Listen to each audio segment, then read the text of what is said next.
నమస్కారం. న్యూస్9 టీవీకి స్వాగతం. అధికారంలో ఉన్నప్పుడు అడ్డగోలుగా దోచేశారు. ప్రజల సొమ్ముతో పండగ చేసుకున్నారు. తీరా అధికారం పోయాక సీన్ రివర్స్ అయితే అవును, దోచుకున్న సొమ్మును కక్కించడమే కాదు, ఏకంగా మాజీ ముఖ్యమంత్రి ముఖం మీదే కోడిగుడ్డు కొట్టి తమ కడుపు మంటను చల్లార్చుకున్నారు స్థానిక ప్రజలు.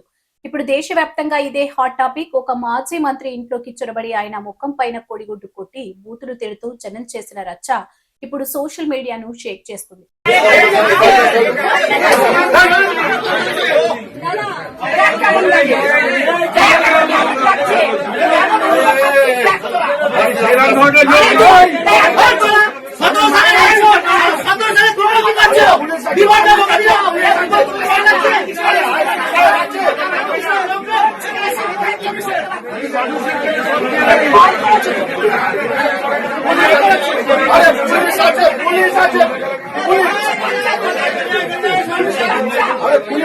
पुलिस आईने बुझबे ना ना ऐसे चाहे बात है ना ना आईने तुम ছাড়ো কত দয়া রাখিনো দেখানো যাবে না এদেরকে দেখানো যাবে না আইন আছে এই সময় মাটির মাটির সাদা থান কত বড় সাহস।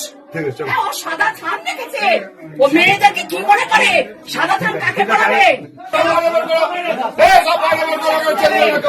চলো চলো চিল্লানো না চিল্লানো না, পুলিশ বাইরে বসে আছে, পাবলিকের মার এবার। అసలు ఏ ప్రాంతంలో ఏం జరిగింది, మాజీ మంత్రి ఎవరు, ఈ షాకింగ్ స్టోరీలో చూద్దాం. పశ్చిమ బెంగాల్లో అధికారిక తృణమూల్ కాంగ్రెస్ మాజీ మంత్రి ఉజ్జల్ బిస్వాస్ కు ఊహించని పరాభవం ఎదురైంది. తాము రెక్కలు ముక్కలు చేసుకుని సంపాదించిన డబ్బును అధికారంలో ఉండి దోచుకున్నారంటూ స్థానిక ప్రజలు తీవ్ర ఆగ్రహం వ్యక్తం చేశారు. ఏకంగా ఉజ్జల్ బిస్వాస్ నివాసంలోకి గుంపుగా చొరబడ్డారు. అక్కడితో ఆగలేదు. సదరు మాజీ మంత్రిని తీవ్ర పదజాలంతో దూషిస్తూ తీవ్ర నిరసన వ్యక్తం చేశారు.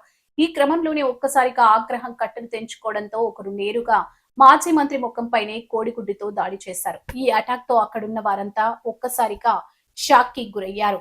తాము కష్టపడి దాచుకున్న ప్రతి రూపాయిని దోచేశారని, ఇన్నాళ్లు తమను మోసం చేశారు అంటూ స్థానికులు సదరు మాజీ మంత్రిపై తీవ్ర స్థాయిలో విరుచుకుపడ్డారు. అధికార గర్వంతో ప్రజలను పీడించి పిప్పి చేస్తే కాలం కలిసి రానప్పుడు ప్రజల తిరుగుబాటు ఎలా ఉంటుందో చూపించేలా ఉంది ఈ ఘటన. ప్రస్తుతం ఈ కోడిగుడ్డు దాడికి సంబంధించిన విజువల్స్, వీడియోలు ఇప్పుడు సోషల్ మీడియాలో విపరీతంగా వైరల్ అవుతున్నాయి. దీనిపై రాజకీయంగా కూడా పెద్ద ఎత్తున కాంట్రవర్సీ రాజుకుంటుంది. మరి ఈ సంచలనం ఘటనపై మీ అభిప్రాయాన్ని కింద కామెంట్స్ రూపంలో తెలియజేయండి. నిరంతర అప్డేట్స్ కోసం చూస్తూనే ఉండండి న్యూస్9 టీవీ. నమస్కారం.